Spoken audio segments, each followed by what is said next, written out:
Hey everyone, Kyle once again. Welcome back to the next movie review. I feel like I need to take another drink off this because sometimes I wish sometimes you can get drunk off of soda though, but you can't. So, but especially watching a film like this, it's just one of the craziest, it's not diabolical, but just insane films you can ever watch. So,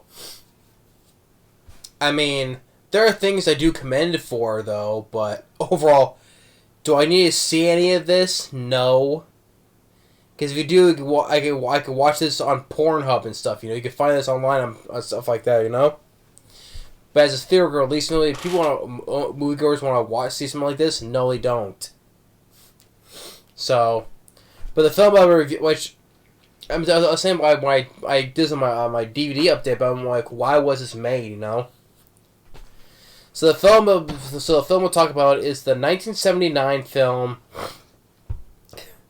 Caligula, and so from this DVD, this is the ultimate cut.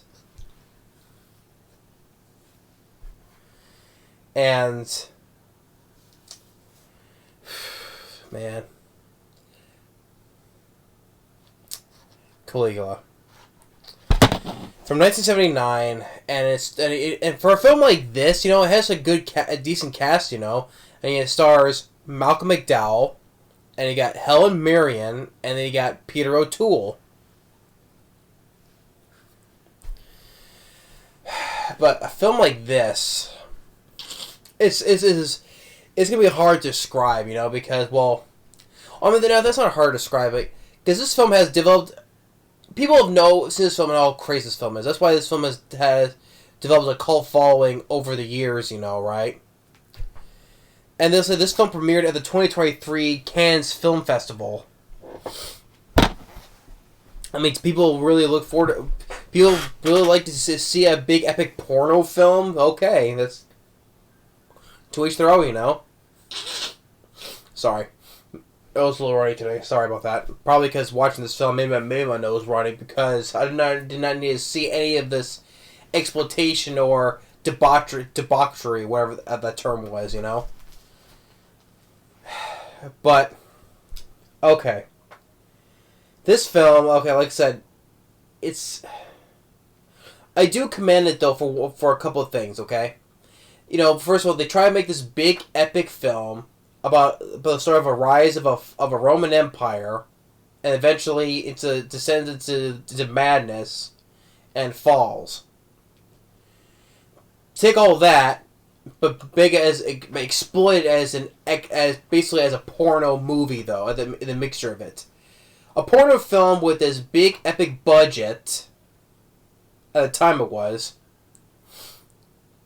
So, I'm not a fan of the film still, though. And it's not full on a rant because I know what to expect from the film. A lot of people have probably expect this from over the years, But I said, do I need to see any of this stuff? Because yeah, maybe back then, during the time of the Roman Empire, there was a lot of sleaze and stuff back in the day, I'm sure they wanted to exploit all that in the film about basically the sleaziness, the dirtiness, of that stuff back then, right? I'm pretty sure that's what they were trying to go for. But, listen, do I need to see that on screen? No. I can go on my computer and watch real porn instead, But, so on one hand, I can commend them for doing that because, hey, probably in the film industry wanted to do something like that, but they did it anyway, So they wanted to exploit something like that's on an epic scale, and they did that.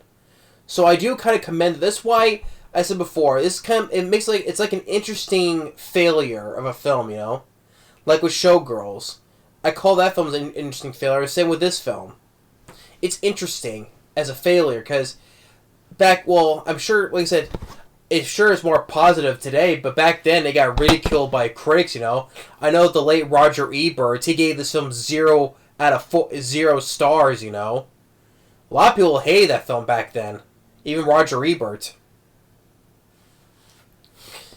But because nowadays, because I guess people think highly of this film. I mean, Leonardo DiCaprio, when he did Wolf of Wall Street, he used this film as an influence. Which that film did more of that focus on that stuff much better than this film did, The Wolf of Wall Street. So I guess some people think of this film positive film of this film nowadays, but back then nobody hated this film. I'm not a fan of this film either, but like I said, it's from an interesting standpoint, you know, because you have this big production, you know, the set pieces, the costumes.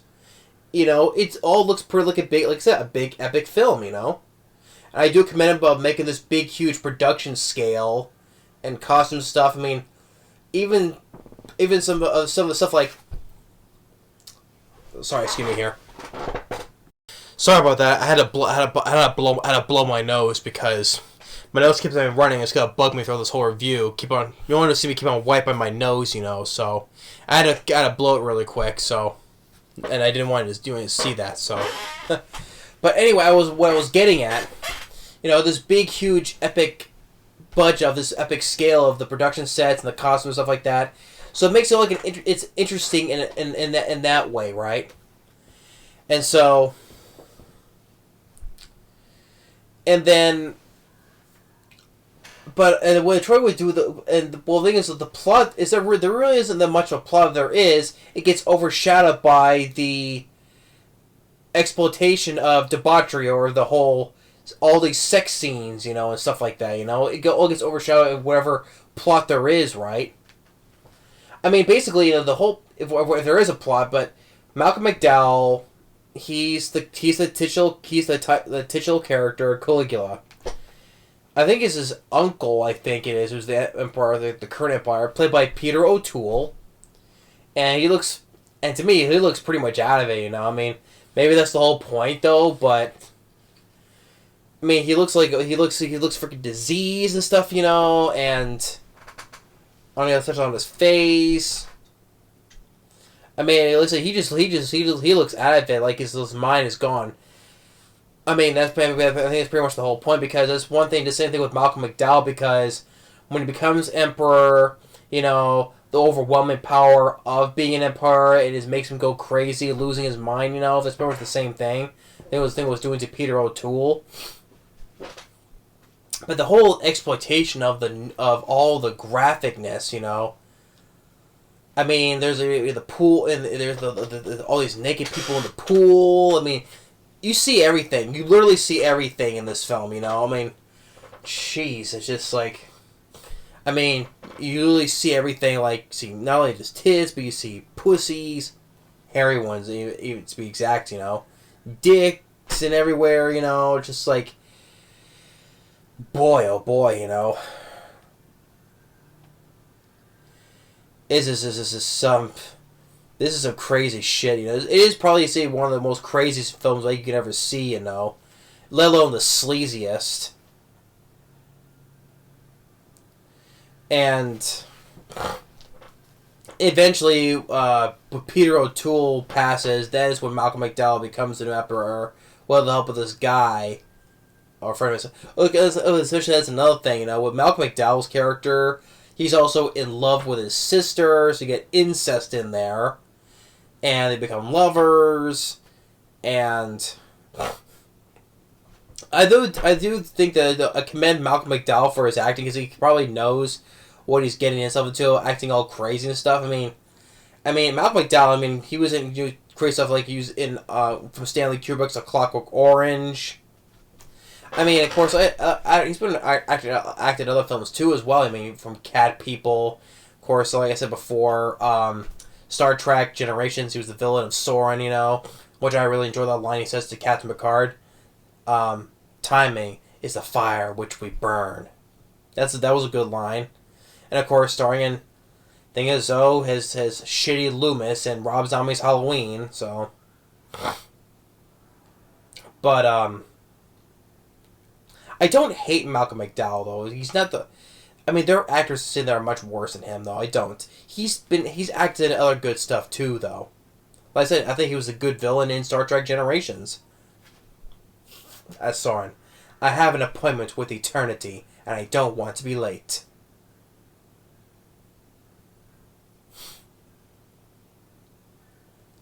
So, but I think he knows what he gets. I don't know what the other actors like Helen Mirren at the time or Peter O'Toole did not know what they're getting themselves into when they started in the film. I don't know what they're getting. Maybe I don't know. But after when Malcolm McDowell becomes emperor, I mean the guy who helped him get him there, and it goes shows like I said how crazy this stuff is. Not only get all these sex scenes and stuff like that, though, but the craziness and brutality as well. I mean, the guy who helped get him there, like they bury him from the neck down, right? And he got this big, epic, like it looks like a giant lawnmower, but with just more of these bigger blades. And they have all these people as buried from the neck up. They let this big like type of lawnmower type thing just go and just lopping off heads that are who are buried right and from the neck up though, just only cutting off the heads. And then we see like a guy like gets his belly cut open when they're forcing this liquid down his throat. I think it was wine. I think it was. And let's watch the liquid just come out of his stomach. So not only it doesn't shy away, definitely about being a big budget porno film, but doesn't shy away from the brutality either. So that's another thing I do commend this for. So the film does not shy away on anything at all. Definitely not. Especially comes to the sex stuff, and all the graphic nudity. So, but the brutality, it doesn't shy away from. So it's another thing I do kind of like commend that for, And it's like, oh shit, just like this giant lawnmower just lopping off heads, or just slice open the guy's stomach and forcing this stuff down his throat, and then the liquid comes out of it. I mean, this is the ultimate cut, but I think there have been other longer versions of this, because this is 2.5 hours. More than that. Yeah, it's more than 2.5 hours. It's 178 minutes. Now, do I need 178 minutes of a porno movie? No, I don't. I definitely don't. You can just watch a minimum, like almost 30 minutes. Not that I don't though. I'm just saying. But and then it just shows Malcolm McDowell his descent into madness. Just because having all this power as this emperor. And like I said, he's in love with his sister, lovers, like I said, incest. And then eventually he gets a wife played by Helen Mirren. And Helen Mirren, like I said, back then when she was young and pretty, back then. And I guess she said that it was quite an experience for her to starring in something like this, which I don't blame her for starring a film like this. I wouldn't blame it. It was an experience, definitely remember. And so,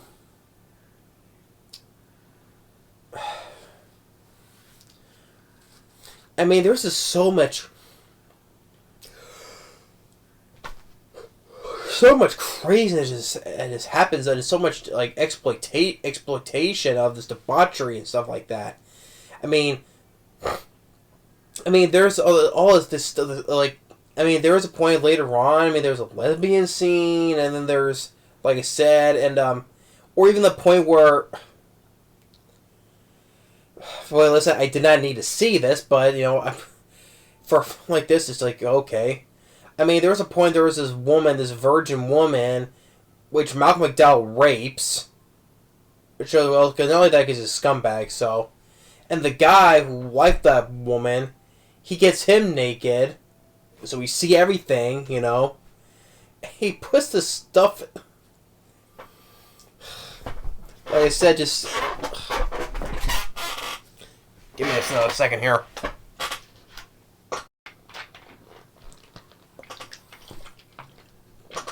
That said, wish he can get drunk off soda though, but yeah. But he gets the guy. Malcolm McDowell gets the guy. Puts, I don't know what it was, Crisco or whatever, in the guy's ass, and you really see him fist the guy. You really see him fist the guy. Jesus criminy.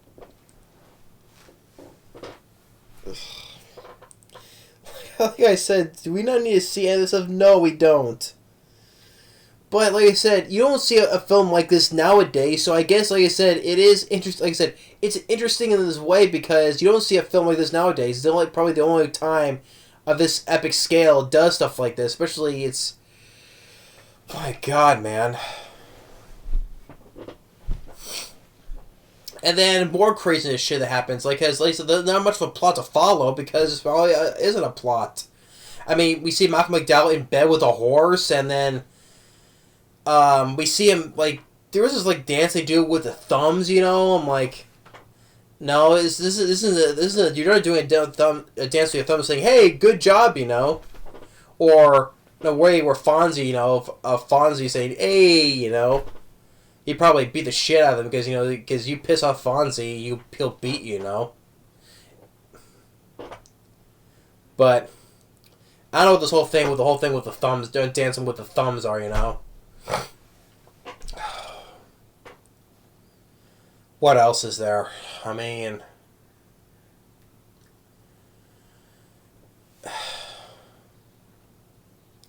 he does, like, they try to get to start something with a war, I think. They, like, get into, like, fight with these people that are not even there, and it's, like, waste of resources, and then one thing leads to another, like, Helen Mirren is pregnant and has a kid, and then by the end, because by the end, you know, like Malcolm McDowell, he's too far gone craziness, you know. I mean, the people don't want to put up with his bullshit anymore. Because basically, Malcolm McDowell is his character, Caligula, you know. By the end, he doesn't give a shit about the whole... about responsibilities no more. He's just too far gone. And by the end, they don't put up with this crap anymore. They kill him. They brutally stab him. They toss him down the steps, and they wash away the blood. They kill Helen Mirren. I think they even do it with her kid, you know. I think they slam his face against a statue, I think, and toss his ass out. So that's a brutality moment there. And I mean, it's brutal. You know, like I said, like Helen Mirren gets stabbed, and Malcolm McDowell gets stabbed a whole bunch of times, and with the kid his face slammed against the statue. You know. I'm like, yeah, I mean, don't put up with this bullshit anymore, which they don't, because they don't put up with him because they're tired of him, you know. So. I mean,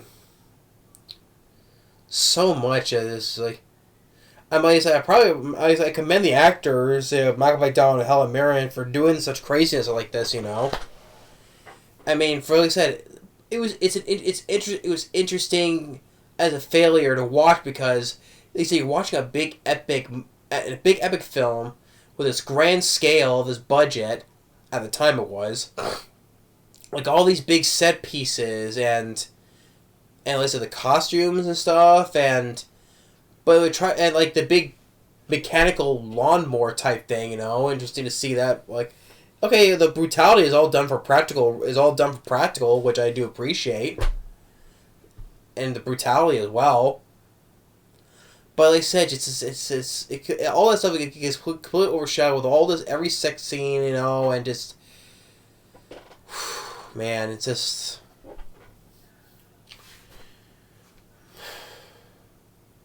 There's like I say, I'm pretty sure they did like this stuff back in the day, you know. But do we need to see it on screen? No, I don't. Read about it, yes, but not see it though. Because I watched this film, you know, a lot of stuff you cannot unsee what you saw, you know. Basically, for a big like an epic porno film, you can just watch it online instead, you know, for that stuff. I mean, you really see a legitimate, like, orgies, literally. Like you said, fisting, you know, like I said, and then lesbians, and just so much of this, just Like you said, I can just need another drink of this, because, man. Like I said, it's hardly even a plot at all until the end. But I would just say Malcolm McDowell. He is really committed to the craziness. He really is. I definitely give him that. Seeing a young Helen Mirren, which she's a good actress. She starred in the sequels of the Fast and Furious franchise as Luke Evans and Jason Statham's mom. I mean, she was. I liked her in Red. Oh, 2010. The sequel to 2001: A Space Odyssey. The sequel, 2010, the year we made contact. I like her in that. So, I mean, she's a good actress. So, if she said it was quite an experience for her, I wouldn't blame her. And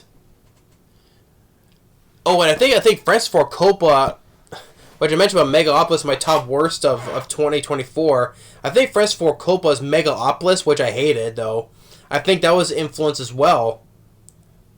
Yeah, Francis Ford Coppola's film Megalopolis has been compared to Caligula. Like I said before, fuck Francis Ford Coppola. He's got. Like I said before, I'm not getting. Like I said, he defends pedophiles.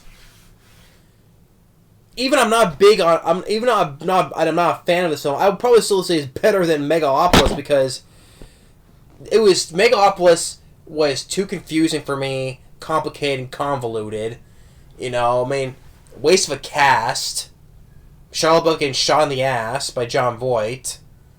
And like I said, Francis Ford Coppola is the main problem, you just compare this to Caligula. At least it's not a porno film, but that film bombed. I would say deserved it bombed.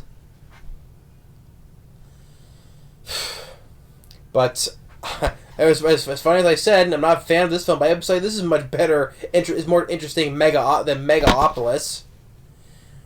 But listen, Leonardo DiCaprio as Wolf of Wall Street was influenced by this film. At least that film had a story to it, though, and a much better cast than DiCaprio, Jonah Hill, Matthew McConaughey. Hey, we get to see Margot Robbie naked. That's nice to see. I mean, before she played Harley Quinn. I mean, hey, at least you really see her, full nakedness. That famous scene where she was standing in the doorway in front of DiCaprio and full on naked, So, but it's just at least that film had a story compared to this, though. But and some of the actors, like I said, like Helen Mirren and Malcolm McDowell, at least they knew it was quite experienced. Like Malcolm McDowell, at least he probably knew what kind of the role he was probably doing. So that's why he was really committed to acting all crazy and stuff, because that's what this craziness was, It was crazy, definitely the sleaziest, definitely. The exploitation, all the debauchery and stuff like that, and just like I said, it was an interesting failure, Interesting. That's why I say it's interesting. Same thing with Showgirls. Showgirls was an interesting failure as well. But to compare to which one I compare, this film or Showgirls? I don't know. So, but do I need to see any of that stuff though? No, I don't. I did not need to see a guy get really fisted, and I did not need to see any of that other all the other explicit stuff. But like I said, it's interesting. All right, definitely interesting. But especially for back then, So, yeah. Well, I know there's not much because there wasn't much of a plot anyway. It's Malcolm McDowell becomes Empire. He goes crazy. And then, his rise and his fall, And just throw in a whole bunch of sex stuff and some brutal scenes in it too, like some graphic kills as well. So, yeah, but that's Caligula.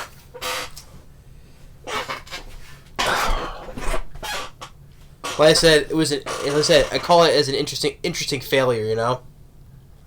But I'm sure, but back then it was. But it was performed in 23 at the Cannes Film Festival. I'm sure people like it nowadays, probably for just how interesting how this big epic was. A big epic porno, you can say. So, but overall, I'm still not a fan of the film. I'm not, because like I said, it's just so hard to talk about a film like this. So, I mean, just because people know how crazy, insane this film is, you know. But like I said, on the flip side, it is interesting in its own way, though. I definitely commend him for doing a film like this, because you don't see a film like this nowadays, or even after when this film was released, or beforehand. So I definitely give him the credit is due on that part. By the way, that's Caligula. Thanks for watching. Stay tuned for the next movie review. We'll see you next time. Later.